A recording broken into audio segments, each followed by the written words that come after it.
ह्या पोस्टला होता का, ते डॉक्युमेंट्स आहे त्याने दिलेत, मी ग्रॅज्युएशन केलं किंवा मी एमकॉम केलंय, हे त्यांचं बरोबर एमबीए केलं ते बरोबर आहे का ते चेक सांगतात. नंतर त्यांनी जो ऍड्रेस दिला पर्टिक्युलर, उद्या समजा काय झालं उद्या आणि तो माणूस पळून गेला तर त्यांनी ते डॉक्युमेंट दिले ते सगळे डॉक्युमेंट व्हेरीफाय करण्यासाठी आमच्याकडे येतं.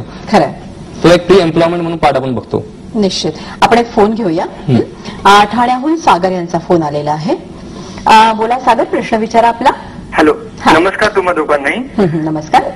मला प्रश्न विचारायचा, मी एमबीए चा स्टुडंट आहे आणि आम्हाला एक सब्जेक्ट आहे बिझनेस अँड एथिक्स, तर त्या विषयावरती मी स्पेशलायझेशन करत आहे आणि मला प्रश्न असा विचारायचा आहे की बाकीच्या ज्या गोष्टींबद्दल आता साहेब सांगतायत की नोकरीमधील इन्फॉर्मेशन वगैरे, किंवा बऱ्याच वेळा त्यांनी उल्लेख केला की विवाहापूर्वीची इन्फॉर्मेशन काढणे वगैरे, तर बिझनेस हा एक पार्ट असतो आणि एथिक्स हा एक पार्ट असतो.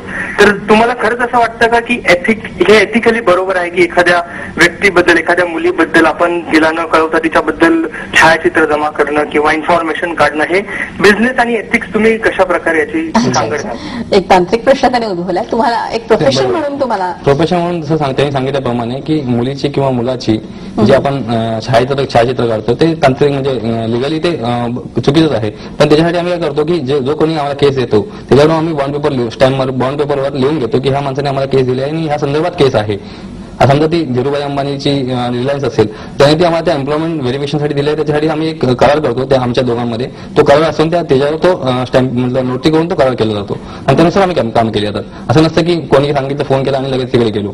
त्यासाठी तो पर्टिक्युलर एक चॅप्टर असतो, त्यामध्ये ते सगळं टर्म्स अँड कंडिशन टाकून त्यांच्याकडून आणि आमच्याकडून तो एक करार केला जातो आणि त्यानंतर ते सगळं पुढे केलं जातं. खरंय. म्हणजे विवाहातल्या समस्या तर आहेच, मात्र आता बिझनेस आणि एथिक्स आणि सगळ्याचाच प्रश्न आलाय म्हणून एक थोडंसं प्रोफेशनल याच्याकडे जाते की एम्प्लॉयमेंट आहे म्हणजे याच्या संदर्भात किंवा कॉर्पोरेट इथे देखील गुप्तहेराचं काम लागतच ना. तुम्हाला जसं सांगितलं मी एम्प्लॉयमेंट प्री एम्प्लॉयमेंट सांगितलं तसं पाठ तुम्हाला, तसं पोस्ट एम्प्लॉयमेंट होतं की ह्या कंपनीमधून माहिती दुसऱ्या कंपनीमध्ये जाते आहे, ह्या कंपनीचे टेंडर दुसऱ्या कंपनीमध्ये माहिती भरतायत, ह्या कंपनीचे काही हे प्रोडक्ट असतात ते डबिंग होत आहेत अशी त्यांना माहिती असते. मग त्याप्रमाणे त्यात जशी कॉर्पोरेट लेवलला जशी रिक्वायरमेंट असते तसे आम्ही तिथे पोहोचतो, त्यांची केस स्टडी करतो, देन त्यांना आम्ही कळवतो की एवढं असं तुमचं कोटेशन आहे, असं आम्ही काम करू आणि असं काम होईल. मग त्याप्रमाणे आम्ही काम घेतो. अच्छा, म्हणजे अशा तऱ्हेने तुमचं काम चालतं आणि त्यानंतरच पण म्हणजे एम्प्लॉयर आणि जो व्यक्ती असतो त्याच्याशी पण तुम्ही कॉन्टॅक्टमध्ये असता. हो. तर आता या सगळ्या आता अगदी खूप कमी वेळ उरला, शेवटला प्रश्न, या तुमच्या सगळ्या कामामध्ये तुम्हाला जास्त केसेस कुठल्या क्षेत्रातल्या जास्त करून मॅट्रिमोनी केसेस जास्त येतात, बाकी आणि प्री एम्प्लॉयमेंट येतात. अच्छा, जास्त करून मॅट्रिमोनी मध्ये जास्त. निश्चित मॅट्रिमोनी. आणि आज आपला विषयही खास त्याच्यासाठी मॅट्रिमोनी घेतला कारण की विवाह समस्या इतक्या उद्भवल्या, विवाह संस्था आहे, विवाह संदर्भातल्या वेबसाईट्स आहेत, मात्र गुप्तहेराच्या दृष्टीने त्याची माहिती काढणं आज किती आवश्यक झालं आहे, हा आपल्या घरातला असायला पाहिजे, हे निश्चितच लोकांना समजायला पाहिजे.